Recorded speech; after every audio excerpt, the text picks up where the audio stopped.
Today, we are unpacking the brand new model KH2S. Yinker 4K 60Hz 2-port HDMI KVM switch. This is the user manual with multiple languages. The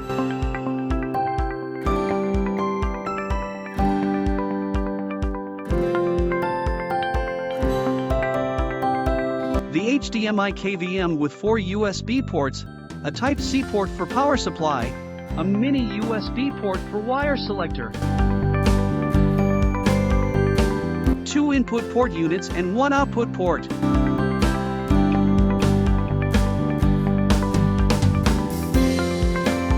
A wired desktop selector,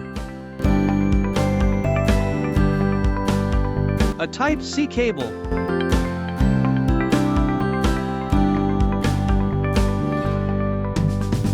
two packs 2 and 1 KVM cables,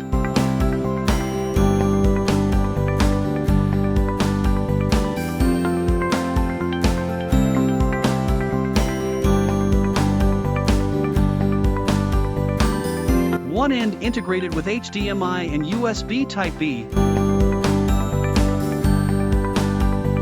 The other end integrated with HDMI and USB Type-A.